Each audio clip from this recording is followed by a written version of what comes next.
Are you just trying to navigate adulthood in a world that still expects you to have it all figured out? Welcome to This is 50 with your host, Travis Holmes. I went to a horse show with my wife. Well, not with her. I met her there. You're not roping me in for 4 days of nonstop excitement and enjoyment. No. I went, my wife left the house. You guys might not know that my wife rides horses, not professionally. She's on the amateur circuit. She's working her way up through there.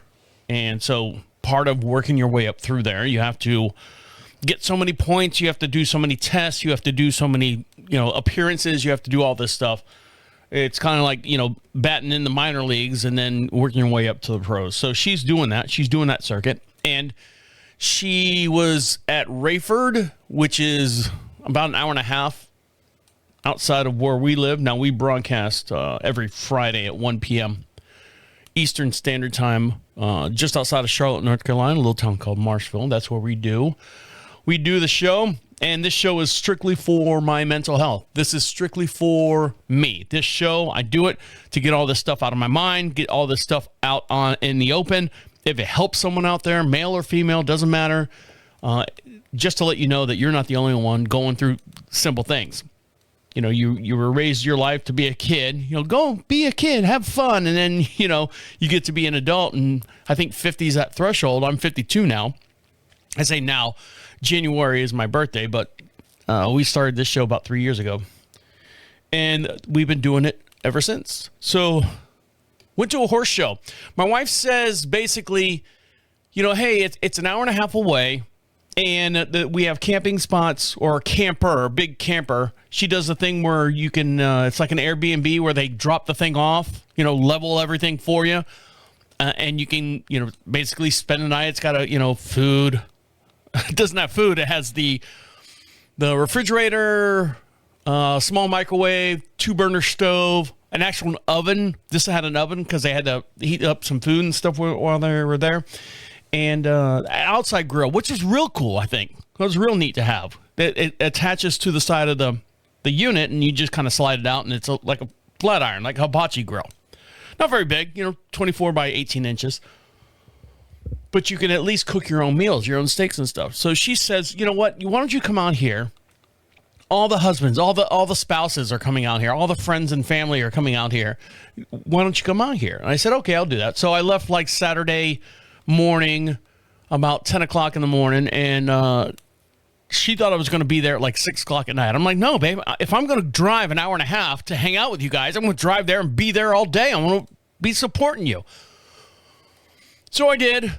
Well, Travis, why weren't you there on Thursday? Hey, you know what?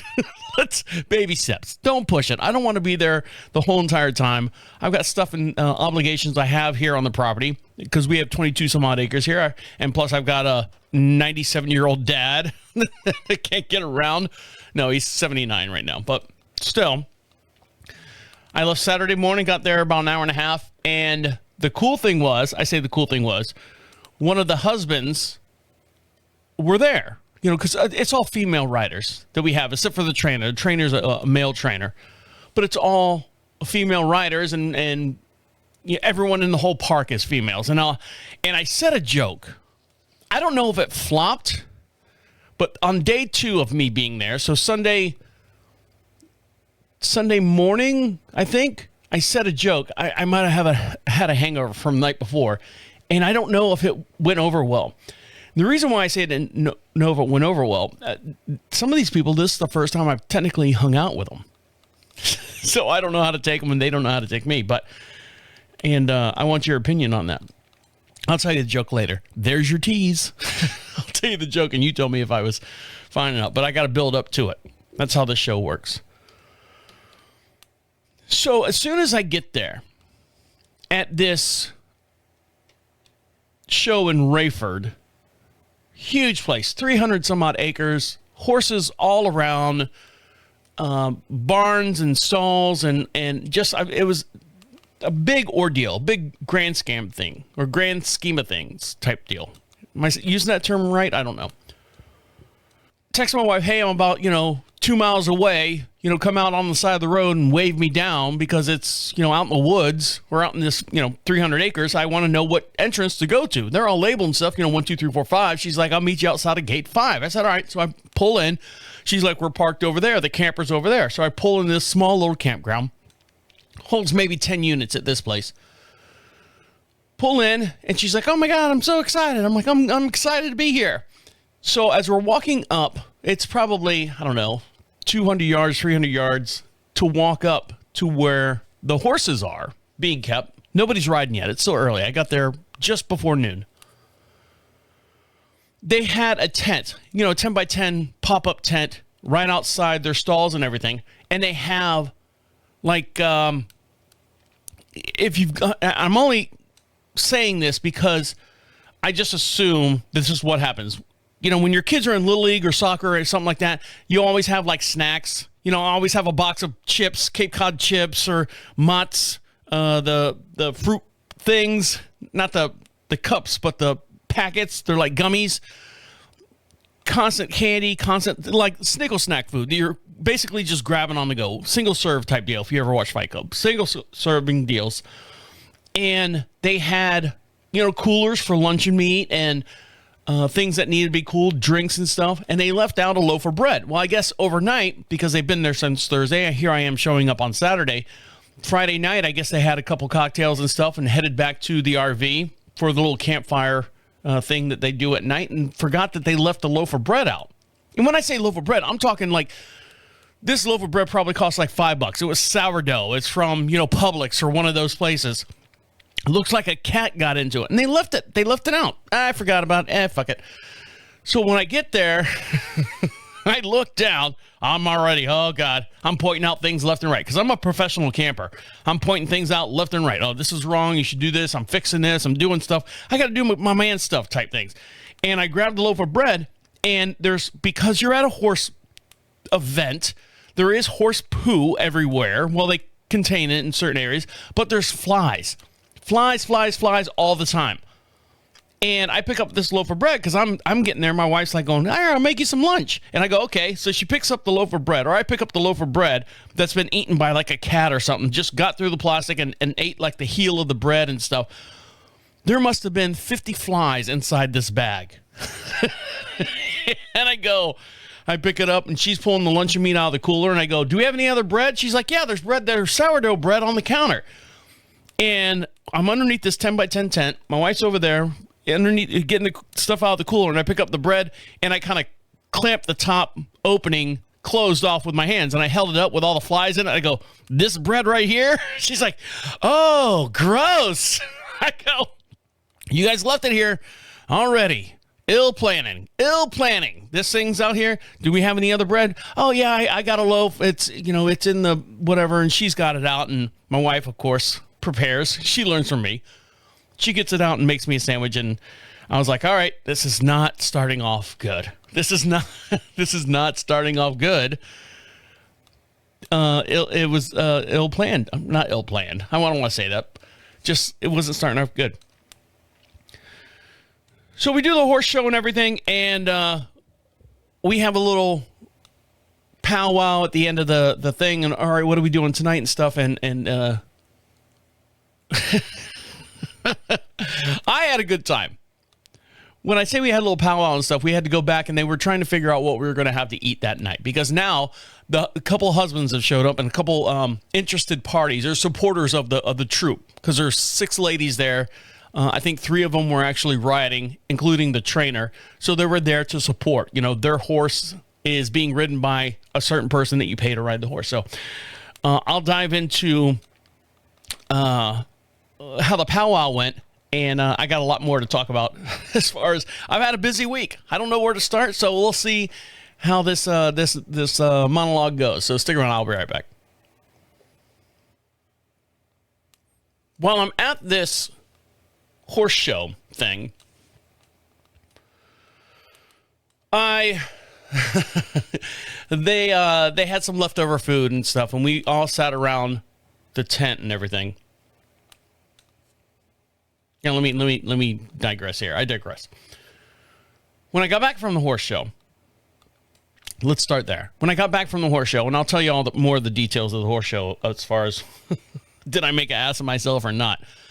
When I got back from the horse show, I got back probably around 2:30 or so.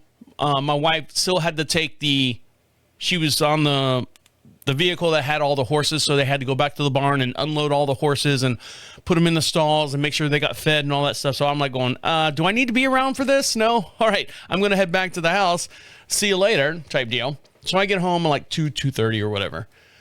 And I come in the house, and you know my dad. My dad is slowly losing it. And when I say losing it, he forgets things. I don't know if it's dementia. I don't know if it's a combination of just being old. He still knows who I am, so I think I can cross off dementia as far as that. But he's forgetting a lot of stuff. Now, him personally is going through a lot of things. As far as his cancer treatment, he's doing like infusions. He's in and out of the doctor's offices because he's making appointments. Not that he has to go there. I mean, he has to go there, but he's not like rushing to the emergency room. You know, he has to make sure his feet are taken care of. He has to make sure the hole in the top of his head is taken care of, and you know, make sure his cardiologist is, you know, all so on. So it's one appointment after another. Thank God he can drive himself. In the process of me being gone, we relied on my dad just for that less than 24 hours to take care of the property. When I say take care of the property, he goes out and feeds the horses. It's just basically unlocking a bag or unzipping a bag and dumping it in their food. And we put hay in front of the stall door. So all he has to do is open the stall door, kick it in there and close the door, and he's done. He's not real mobile. So we tried to make it as easy and simple for him, almost idiot proof. But as far as the fucking refrigerator that we have in the house, that was his Christmas gift to us. He wanted to buy us a refrigerator. Not that our other one was bad. But he just wanted to say, you know, I'll buy a new refrigerator because my wife hated the old one. So we've got the doubled barn doors up top. We've got the deli drawer that slides out, and the bottom drawer is the freezer. My wife always wanted a bottom freezer drawer. So fine, no problem. My dad bought it for us. Merry Christmas. You know, that's your Christmas present for you for the rest of the year type stuff. He cannot figure out how to fucking shut the goddamn doors. And I came home... excuse me, I came home from the horse show, and the bottom freezer was not pushed in all the way. It was like maybe 1.5 inches open. And I go, God damn it. Damn it. Dad, huh? The freezer is open. When's the last time you were in the freezer? Well, when I made lunch, I got some hamburgers out. What time did you eat lunch? About 11:30. I'm looking at my watch. It's 3:00.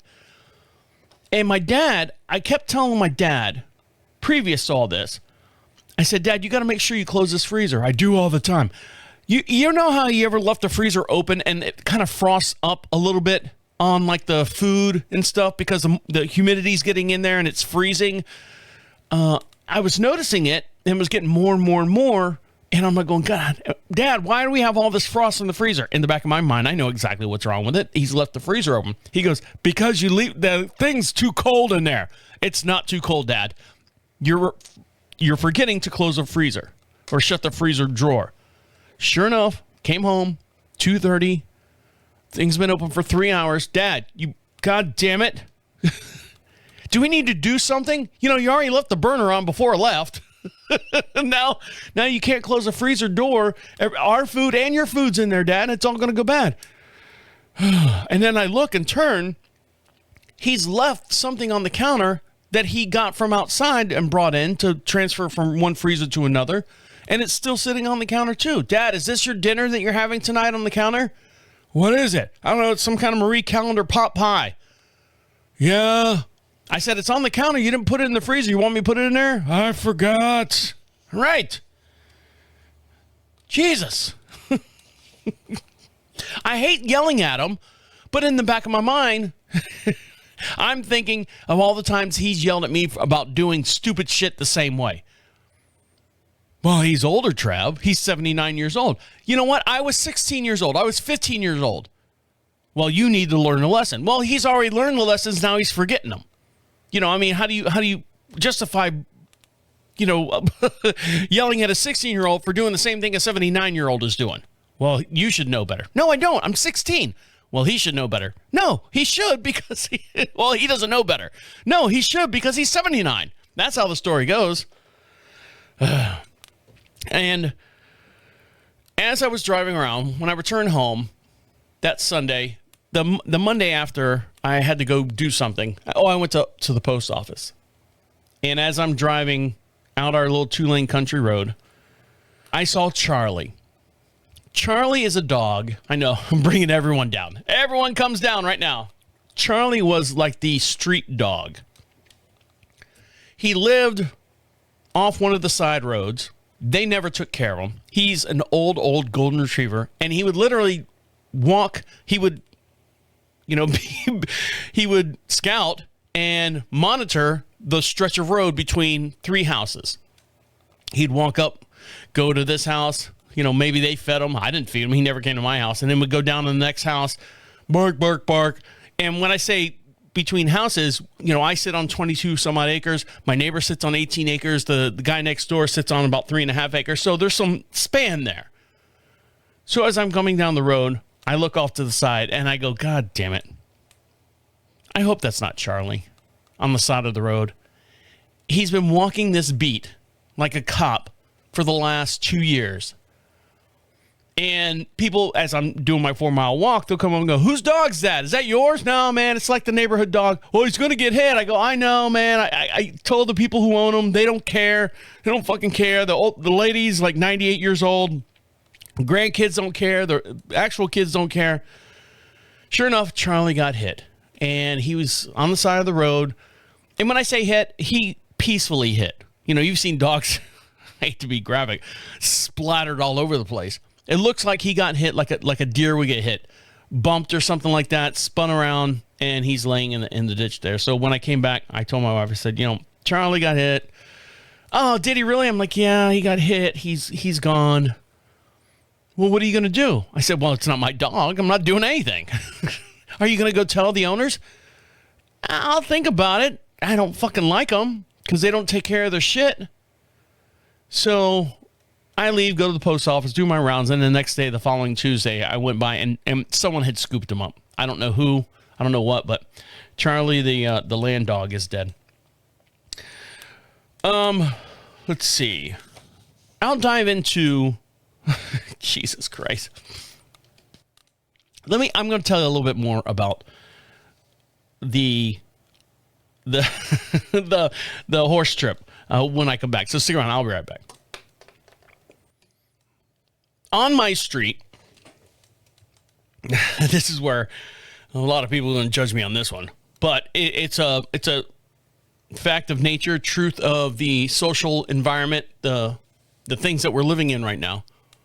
My house is on not a major highway. It's a 2-lane country road. It is 55 miles an hour in front of us. It's a main vein to get from our town to any kind of big city or shopping areas or anything like that. Side streets, not as busy. They do get busy, but they're not as busy. I can sit out there in an hour's time and maybe count 5 cars that fly by. Maybe 10 on peak hours. There's not a whole lot of people that live out here where we're at. And there's a certain group of people, certain genre of people, if that's a term you can use. You got myself and my wife, and my dad that live here. Across the street is an old sheriff's deputy, retired. Across the street from him is a son whose mom passed away, and he's running a 16-acre horse farm across the street from us. Next door, I've got a American Airlines pilot and his wife and 6 kids. Most of them are grown up now. Most of them have moved out. And then there's like little sprigs of people that like live in a mobile home, a little bit back over there, and one that lives over there. And Charlie's grandparents live about, 500 yards down the street from us. And so my wife trains, when she trains on the weekends, she drives about 45 minutes off of the property to hang out with her horse and do the training and stuff that we went to the horse show with. And I do my walk and I come back and I grab my cup of coffee and I sit on the front porch and I wait for her. I've got the Life 360 on my phone. I can watch her drive, see where she's at and make sure she's okay. As I'm sitting there, this is going to be really bad, so bear with me. As I'm sitting there, now this happened this past Sunday. What's today? Friday? This happened the past Wednesday, I'm sorry. And the temperature of the United States right now after the assassination. So I kind of keep to myself. I don't, really get involved in any of that stuff, that political stuff. I have my own opinions and stuff. I'm not going to share them here. That's not what this is for. But as I'm sitting there on the rocking chair and I'm sipping my coffee and I'm going through the news feed and stuff, I hear a voice. Some guy singing. And because we live in the country and there's no sound, there's no noise, city noise, voices carry. And I look, and the road that's in front of our house that branches off kind of 90 degrees, like perpendicular, comes into our property. It's a three-way stop there. And it's up and down hill road. I can hear him, but I can't see him. So I'm like, all right, someone's outside cutting the lawn or something. I don't know what he's doing and singing. As he comes to the top of the hill and works his way down to the three-way stop, I say it's a black guy. Yes. Why did you call him black guy? Because he's black. Like I'm a white guy, he's a black guy. And he's got long black pants on. And, we're here in North Carolina. It's not cold yet. It's cool, 86 or whatever. But if you're standing in the sun, it's hot. Gets a little warm. He's got a long black shirt on. And he's got a backpack on, like a khaki black or khaki colored backpack on. And he's swinging his arms. I mean, really swinging his arms, like fictitiously. Not fictitiously, but just, really, really exaggerating. Walking down the street, singing. I don't know if he's got earbuds in or whatever. And I literally looked down the road and I saw him. I don't know if he saw me or not. And I go, oh, let me get that. I go, I think I'm going to take this inside. And the reason why I said that is because we've had people come up and knock on the door at, 9 o'clock at night that, quote unquote, don't belong in this area. You always hear, hey, you don't belong around here, boy, that type of deal. But it's true. I've had people come up to the door, man, I just need diapers for my baby. And I'm like, going, for you to come down our, 2-lane or our driveway from the 2-lane country road, it takes an effort. You have to physically seek out that front door. You have to make a commitment to do that. Now, granted, we have cameras, we have lights, we have all that stuff around the property because we do have animals, valuable animals on the property. But still, sometimes whatever gets in their head, they just make their way towards the house. It doesn't happen often, maybe twice, 3 times a year. But because of the way the thermostat's running on the country, I wasn't going to take a risk. So I picked up my coffee, not like I was rushing inside, went inside, shut the door, walked around the house to find another window where I could see better, and watched to see where he went. So he came down, took a left, and then headed to the main highway, and then I lost him from there. So I told my wife that. I said, hey, I'm getting ready to go out and stuff. Be careful. There was a guy, she's come back from her riding and stuff that Wednesday morning, sorry. I said, be careful. If someone knocks on the door, just double check if someone knocks at the door that it's not, make sure it's Amazon. Make sure it's someone delivering something and not asking for something. She's like, why? I said, because I saw this black guy, young kid. And I say young kid, mid-20s, about 6'1" officer, 6'1", was walking in our neighborhood. And there's no convenience store. There's no shopping center. There's no, if you're not in a car walking on the road, unless you're doing it for exercise, you have to live in that area. There's no walking. I'm going to walk, to the convenience store and get a pack of smokes and come back. No, there's no walking anywhere to get stuff. Not like you're getting milk, not like you're getting diapers, not like you're doing any of that stuff. She said to me, well, there's a house, about a quarter mile up the road where a black family lives in there. I go, I know exactly where that house is. She goes, maybe, where did he come from? I said, Front Row's farm up there where they do all the hay. She's like, yeah, maybe he's coming from work. Travis, did you think about that? And I kind of went, fuck. No, I didn't. She's like, yeah, but he's probably working with, and Scott's the guy who owns the place. He's probably working with Scott, and he got off work. I go, 10:30 getting off work? Maybe he didn't have to work that day, Travis. And I go, oh, fuck. Fuck. I'm bad. Am I bad? I'm bad. But I was just, it's the old homage as far as, a white guy walks down the street and a black guy's coming toward him. He'll cross the street type deal. I just went in the house. I felt kind of, but you didn't see him.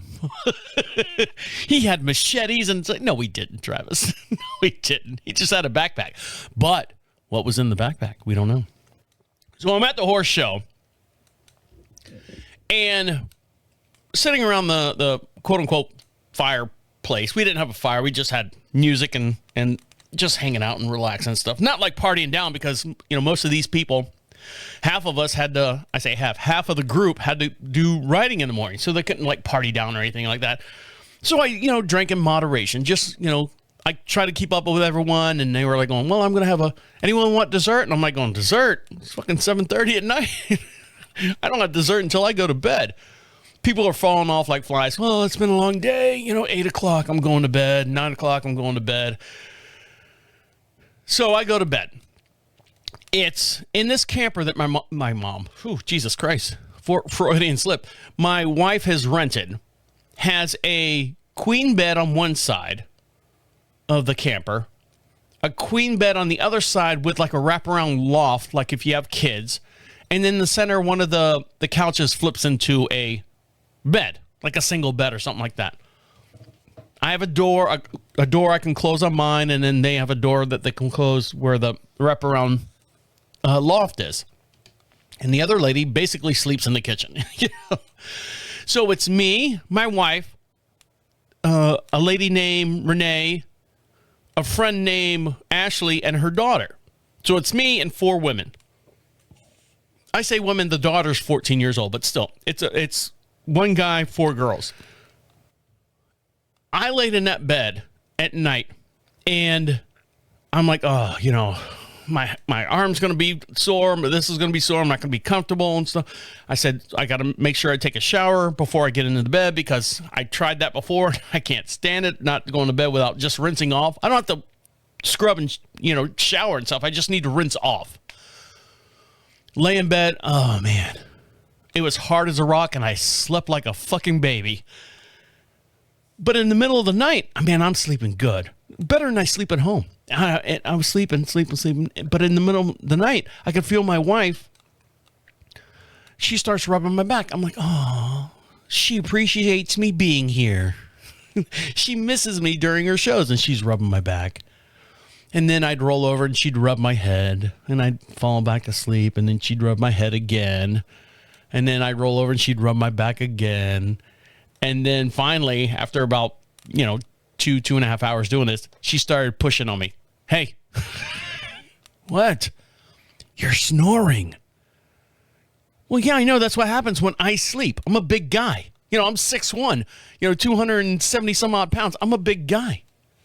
I snore. You're going to wake everyone up in the camper. What? You're snoring so loud that you're going to keep everyone else up. I'm like, oh, okay. So now it's 2 o'clock in the morning. You do that where your head nods and you fall asleep, and then you can feel yourself just a little bit like that sweet little spot where you just go, and you wake up, I'm waking up everyone. I'm waking up everyone. And then you fall back asleep and you get about 20 minutes in. And you wake up again. I call it catnapping. I catnap from 2 o'clock in the morning to about 5 because I was so paranoid that I was keeping everyone in this camper. It's like a 26-foot, 28-foot trailer camper awake. I said, oh, babe, I'm sorry. She's like, I know, I can't sleep either because I'm so worried about you. If I go to sleep, then I'm off duty and you're going to just snore all night long. So she's, back and forth. I fall asleep. She wakes me up, and then she goes to sleep and I'm awake. And then I go to sleep and snore and she wakes up and he gets this back and forth, back and forth, back and forth. I'm like, Jesus Christ. So the next morning we wake up, slide the door, pocket door, slide the pocket door open. Everyone's up already. They're starting to make coffee. And I sit in there in the center of the trailer, the camper, there's a little chair there. And I go, jokingly, everyone else is up. I go, my wife snoring didn't keep you awake, did it?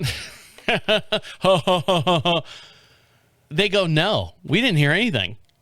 I said, really? And then the mother with the daughter comes out of her room. I said, Amy's snoring didn't keep you up, did it? They're like, no, we got 2 dogs and their snoring doesn't keep us awake. We didn't hear anything. And I look at my wife and I go, if you're watching me here on the YouTube channel, you kept me up all goddamn night long thinking I was going to keep everyone awake. And nobody heard anything. Then she comes back and goes, they didn't hear anything because you stayed awake all night. You didn't go to sleep. I said, well, touche. What happened the next morning, I was so pissed. So pissed. I started the morning out by saying, oh, I'm having fun, babe. This is fun. We went down to the barn and everything, or down to the stalls where the horses are, because it's 2 separate locations. I said, I'm having a really good time. She's like, I'm glad you came.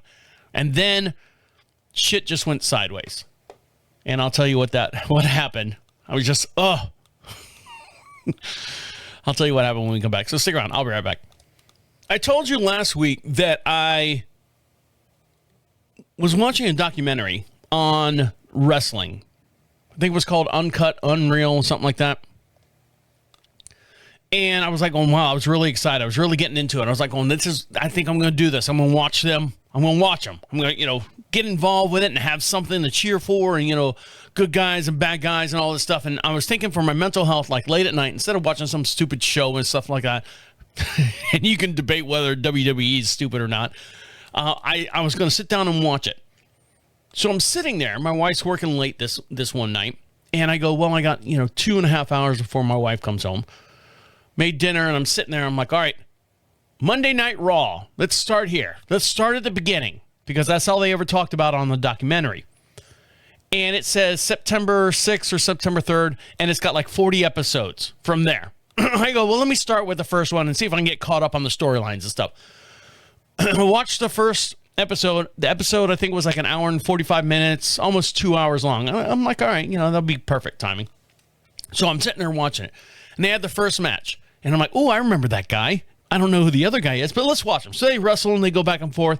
And I'm kind of like, all right, this guy won. And I'm watching, because I'm a big production guy, I'm watching the hits. I'm watching the behind the scenes, trying to, poke my head behind the scenes and how they do that and the camera angles and stuff like that. They went away, and then they had what I call boring space. They had where they go in the locker rooms, they go down the, in the hallways and stuff, and they're all, and I'm going to kick this guy's ass, and then someone else would come in, and it's so like staged and fake, and I'm like going, this is not, nothing's flowing naturally. And that's what bothered me. Old school wrestling used to flow very naturally, believe it or not. If you watch like the old school, like Dusty Rhodes and all that stuff, oh my God, Hulk Hogan came in, and Randy Savage, and the Ultimate Warrior, and they just happen to be there and type of stuff. So they get another match going. I'm watching the other match, and it's a girl match, which is nothing wrong with that. The girls are just as talented as the men are, and they're hitting each other, and I'm like going, right when they do the hit, and after watching the documentary and how they okay, go to camera 2. Camera 2, all right, get ready to roll, because here comes the big leg drop, and camera 3, go. They would disguise the hits, so you didn't see them with the camera switch. So if I was to hit you on the head, boom, right before he hit you in the head, they would switch you a different camera angle, and they would show basically the after effect, because of the camera switch. Your eye can't capture that moment too quickly. Stupid humans. And they would hide the hits, the fake hits with camera switching and stuff. And I was like going, oh, man. And then it got really, really bad. I'm like, and I'm watching. I'm like, oh, God, this is horrible. That match ended with the females, the girls, the women. That ended. And then they had this other couple fighting against another couple, like audio, like verbally fighting. Two are up in the ring and two are down on the floor. 23 minutes. I watched like the first two, and I'm sitting there. I'm like, all right, is something going to happen? Is something going to happen? Is something going to happen? And I said, well, let's get on to the match. And I literally took my remote, and I was fast forwarding, and I was watching it. 23 minutes. They sat there to try to figure out who was going to kick whose ass. And then at that point, I looked.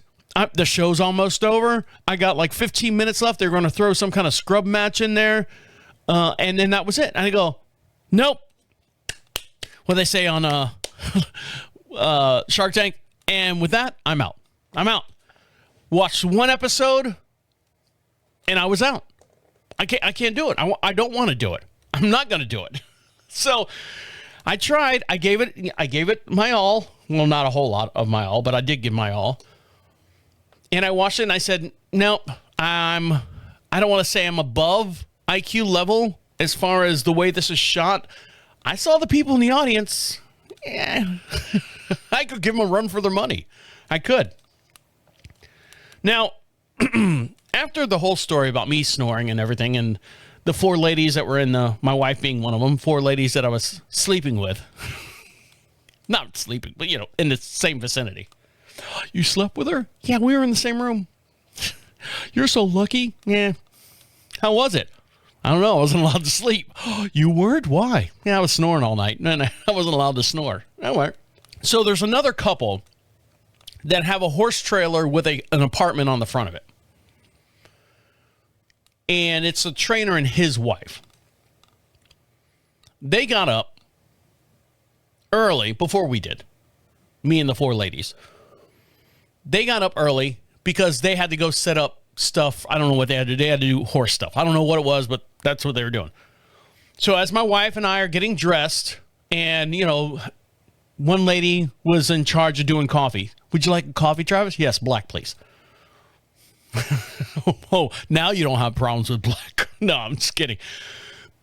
And she would, do the Keurig, and it would come out, here's your cup, Travis. Thank you very much. Thank you very much. Appreciate it. And my wife gets a text from her trainer who's down at the stalls where all the horses are, getting ready to, the show by the arenas. Hey, we forgot to bring coffee filters down to the stalls. Can you grab coffee filters? My wife's like, sure, no problem. She's texting back and forth. I'm like, what's going on? Don't let me forget to grab coffee filters from Brett's trailer next door. I said, okay. So I get dressed. My wife's got all her riding gear on, which is like a suit of armor. If you've ever seen riding gear, it's, all this. It's a big ordeal. She goes out there and she sees the wife of the trainer at their camper. And my wife goes, hey, are you getting the coffee filters for Brett? And she's doing something. She's, spazzing out or doing something, trying to get something. I don't know. She's got like little dogs or something. Maybe she's having a hard time getting the dogs in the trailer or something. She's like, huh? Filters, coffee filters. Yeah. Okay. You bringing them? Yes. So we get in the car and we drive over to the stalls and then we get out. Here comes the trainer's wife. Hey, did you get the coffee filters? She's like, what? Ill planning. She's like, no, I didn't get coffee filters. No one told me to get coffee filters. My wife goes, we asked you. She's like, never mind. Babe, do you mind going back and getting the coffee filters out of their trailer? No, babe, I do not. So I dropped her off at the stalls and I get into the car and I turn the car around and I drive back to where we're parked in the RV lot. I get there, the fucking door is locked. Locked! Because they have dogs inside. They have like miniature pincher type dogs. So I get back in the car and I can see my wife is now walking up the path and she's holding the keys or whatever in her hand. So I turn around and I meet her and she goes, I was trying to text you. I was trying to get a hold of you. You needed the keys for the thing. I said, no one told me before I left. She's like, I'll just go do it. I'm like, no, babe, you need to get ready and you need to get on your, get all your horses and tacked up and everything. You got to, be in the arena in an hour, and you don't need to, all this stuff. You don't need this. I said, give me the goddamn keys. I'll go over there and get the goddamn coffee filters. Okay. She walks off. She's like, don't be angry. I said, I'm not angry. So I get in the car, spin around, go back to the RVs, and I open the door. Fucking dogs, little yipper dogs. I'm like, oh, shut up. And I shut the door, and I'm in this unfamiliar territory. I'm looking around, and I go, what fucking coffee filters in this apartment? How about a heads up? It's by the sink. It's in the cabinet. It's on the floor. It's in the toilet. I don't know. And I don't know what kind of coffee filters I'm looking for. In my mind, I'm thinking like, all right, Keurig, maybe some kind of little round thing, that you put in there with the little, it looks like a little envelope, like a little V envelope and stuff. No, it's the old school coffee filters for like a 12-cup pot, where they stack them up and they're like all ribby and stuff like that. So I moved everything off the counter. Oh, there they are underneath a fucking pile of clothes. Thank God. Picked them up, got in the car, drove back over there, and I said, here's your coffee filters. And the trainer goes, oh, thanks, Trav. I don't even know if they made coffee with those filters. So it was like a defeated job task. My wife goes, are you okay? And I go, first of all, I have to shit, right? That's the whole reason why we drove the car over here. I have to shit. And you put me on this mission? I'm so sorry. I'm sorry. And I go, remember when I said I was having fun before I got out of the RV to come over here and drop you off so you can get ready and do all that stuff? I said, I'm not having fun anymore. I'm not having fun anymore. She's like, I'm so sorry. I'm so sorry. She's like, go to the bathroom because I only have one fucking public thing for everybody. And amazingly enough, the men's stall is not being used at all. There's hardly any men there. And I'll get to that because that's where my bad joke comes in. So I go in there and it's one stall. It's the urinal and then a, handicap stall, and I open it up and there's some fucking guy in there already. I go, what are the fucking chances? What are the chances? So I come out. She's like, did you go already? I go, no, babe, I can't because there's someone in the fucking stall. She's like, well, who is it? And I look, and they've got like those like golf carts. If you work in the area, they got, you could tell it's a golf cart for people working. He's parked in front of the bathroom. I said, it's a fucking worker for the fucking place. Well, go in there and tell him you got to go. No, I'm not. I literally stood there for 15 minutes, prairie dogging, trying not to shit myself, trying to keep my mind occupied and busy and stuff like that. And I'm keep looking over at the golf cart, still sitting there. I know he's still in there. It's still sitting there. Fuck. I gotta shit. So finally, the jackass comes out. After I've walked my wife to the arena with the horse, we got this big, huge horse. I'm walking with her down the arena. I've got to, walk past and, I've got to behave myself and maintain my composure. And we walk to the arena and then, she gets on the horse and I said, I'm going to go try again. I think I just saw him leave. She's like, okay, good luck. And I went, did my business. And as I look over, you ready for this one? This is the cheese on top of the cake. Yeah, you put cheese on top of cake, cream cheese. I look in the stall as I'm sitting there doing my AM/BM. The handicap arm thing? It's like aluminum. He left his fucking walkie-talkie in there. I'm like, holy Jesus, McLean. Yippee-ki-yay, motherfuckers. Who is this? Get off this channel. And I look at it, I go, Jesus, can this get any worse? Can this get any worse? Well, it does, because I think I told an off-color joke with my new friends that I've been hanging out with for the last 24 hours, and I'll tell you how that went when we come back. So stick around. I'll be right back. Oh, buddy, work for me. There we go. Got a little water on it. I have been eating. I'll get to the joke here in a minute. Well, the quote unquote joke that I told the people around me here in just one sec, but I got to lead up to it here and the final payoff.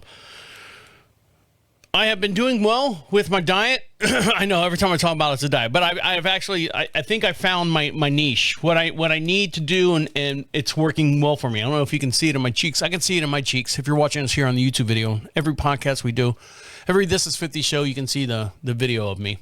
I can tell it here in my jowls. I can feel it a little bit in my clothes. But I've been doing chicken breasts and either Brussels sprouts or broccoli at night, steamed broccoli in the air fryer. And then I've been doing 3 eggs in the morning because we have chickens here on the property.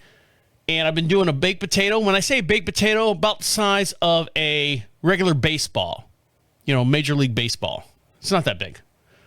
And cut it in half, and I do cottage cheese on top of that with the hot sauce. Everything's got a hot sauce on it because there's no calories in hot sauce. A little bit of sodium, but no calories. So I'm like, all right, this is the only way I'm going to eat this is if I can have hot sauce on it. And I told my wife, I said, you know what? And I said to her, if I could spit out the phrase, that I never used to like cottage cheese. I said, growing up and stuff, even in elementary school, there was this one kid in elementary school. His mom used to make his lunch for him, which is no big deal. But he would always eat cottage cheese. And I go, ugh, I'm first through sixth grade, he would eat cottage cheese all the time in the lunchroom. I was at a time where elementary school was K through 6, not like junior high and stuff, or middle school now. And I said his name was David. And I said he was cool. He was kind of quirky, kind of weird and stuff, kind of like me at the time. She's like, well, why don't you friend him on Facebook? I said, all right, well, we were friends before. I don't know what he's doing now, but she's like, because I've told stories about him and stuff. Why don't you find him on Facebook and friend him? I said, okay, I will. So I took her advice, found him on Facebook. When people say you never changed or you haven't changed a lick, what they mean is we can still recognize you as what you were in high school. You haven't changed at all. You're not dysmorphed. You're not, disgustingly morbidly obese and all the other stuff that they think, you haven't lost your eye or, you look like who you would be at 50 years old. That's what they're saying. So I found him, reached out to him. Hey, David, it's Travis. Hours go by. Oh, hey, Travis, blah, blah, blah, something. Hey, I was talking to my wife about you. You came up with a conversation, so I reached out to you. I hope you're doing all right. A day goes by. Yeah, I'm doing good. This was a guy that we were not separated at the hip, but, we had our shtick together. Even through junior high, we would hang out and do stuff. Not like party down or anything like that. Just in school, we hung out, together. I considered him a friend. And I said, my wife said something, why don't you reach out to him? I said, I told her the story about your cottage cheese that you used to eat every day. Hours and hours go by. Yeah, maybe I should, remember applesauce too? I should get a lunchbox and bring that to work. Wouldn't that be great? And that was it. So my wife goes, did you reach out to him? Yeah, I reached out to him. How'd it go? Just like I just told you. Well, I said, yeah, fuck him. You think he'd be excited? Hey, he asked me, how's the podcasting going? I'm like, oh, busy as always, 5 days a week doing this show. Not this show, but all the other shows that I do. But this is, like I said, this one's mine. This is my mental health show of me turning 50. From being a kid, now that I'm 50, I'm now an adult. I got my teeth cleaned, if you see. I got them cleaned the other day. The hygienist said, you don't have to come back every 3 months. You do real good with your teeth and everything. I said, I know. But my insurance pays for 4 cleanings a year, so why not use them? Does it really? And I go, yeah. Well, you got really good insurance. I go, I know. No dummy. So we went to the front desk, and she's like, yeah, sure enough. Yeah, 4 cleanings a year. I said, all right, I'll see you in 3 months. She's like, basically, I don't know what I'm going to do to your teeth. I might scratch them and, go through the motions and, pick them out and all that. But she's like, she was done cleaning my teeth in like 25 minutes. I know people that have sat in a chair for like hours. Not hours, but, at least an hour while they sit there and scrape and pick and all that stuff. So here we go. You tell me, am I the asshole? I think that's something on Reddit. So after I came back from the bathroom, from taking a shit. Does it get any better? Oh no, it gets worse. I'm walking up to the arenas, and there's several different arenas. When I say arenas, it's open lands, and they've got like all the dirt and stuff, and they've got like a white picket fence, that's about knee height.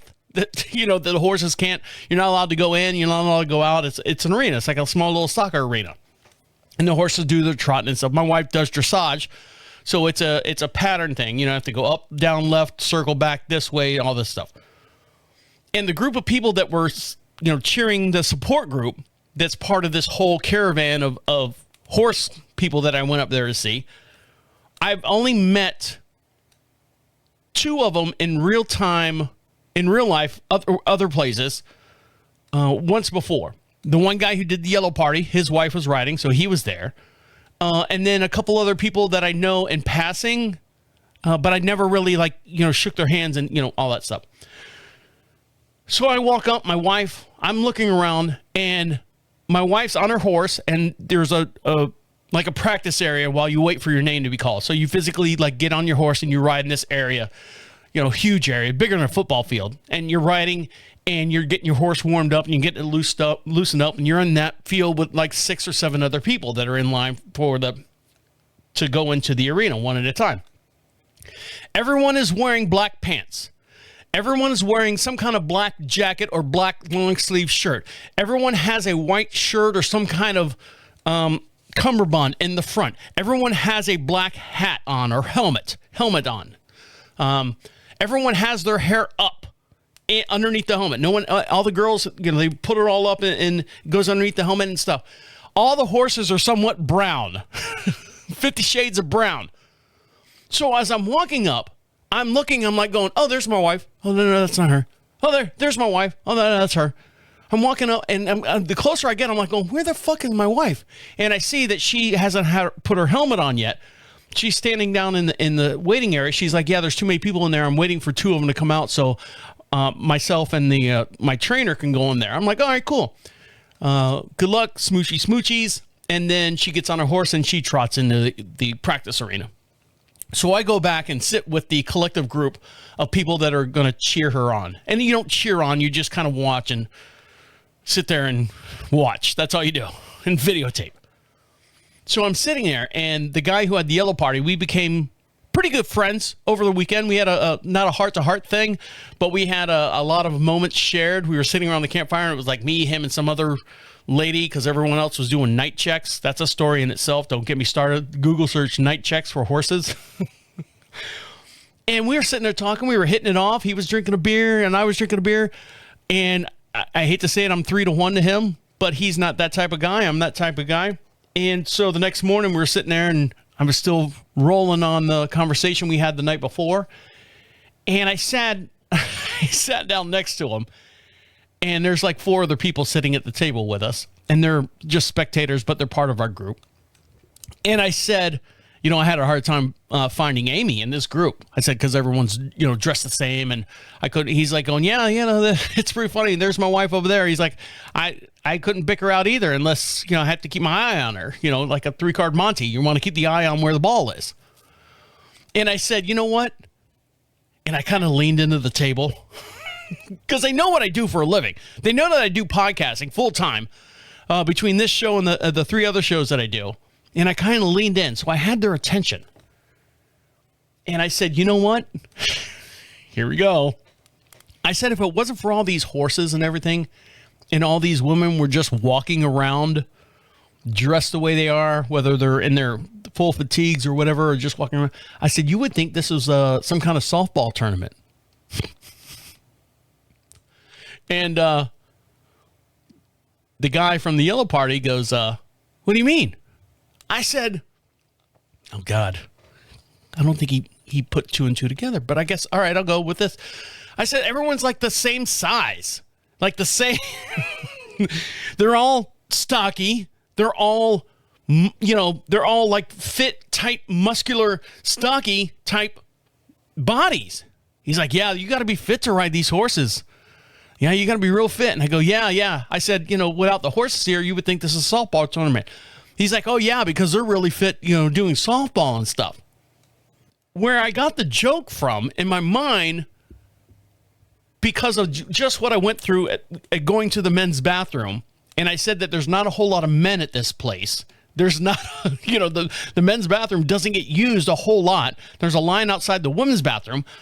There was probably a 100-3 ratio as far as women to men at this place. I told you I just slept with 4 women. I was afraid I was going to snore all night long to keep these women up when my wife did. I didn't care. And there was a lot of women that are in the horse community that aren't very feminine looking. Now, my wife, of course, is very feminine looking. I make sure that. I make sure that, she looks well, she's dressed well, she takes care of herself, she gets her hair done all the time, makeup is, she's a natural beauty, she doesn't have to wear a whole lot of makeup, but she likes to put on a little bit of makeup, a little eye stuff, and especially when we go out, she looks very well. The guy who had the lemon party, the yellow party, his wife, very, very nice, attractive looking woman. She does her hair and stuff, she gets all her stuff done. But then I'm looking at like ladies that are like 70 years old and they're just a bag of raisins, like prunes. And then I'm seeing like all these other females. And I'm going to say out of every 100 people, I know I'm doing a lot of ratios here, out of all the 100 women, for every 100 women that were there, I guarantee you that 70% of them were lesbians, gay, just the way they looked. Now, I've seen... being in the horse world and stuff, I've seen a lot of women. Hey, this is Deborah. Oh, hey, Deborah. And this is Deborah's husband. And I look at Deborah's husband. I'm like going, really? She's got a mustache. No, I'm kidding. I'm kidding. But there is the women, they don't put on any makeup at this show. They're not dressed there. It's for the horse. It's 100% for the horse and the training of the horse and the movements of the horse and the way the horse moves and reacts to the rider. I understand that.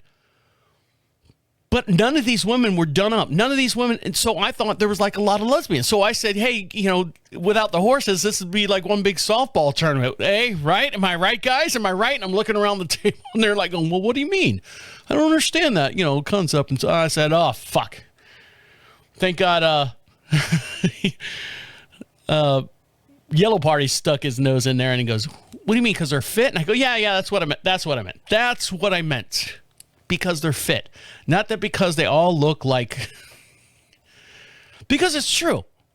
Don't shut up. Don't judge me. It's true. There is a lot of, not LGBTQ communities, but there is a long, not history, but there's a demographic of people that female riders that do that. Believe me, I know. Listen to my other show. No. All right, guys. If I haven't disturbed you enough, thank you for listening to me work all this stuff out. I'll talk to you later. Hopefully. See you. Bye.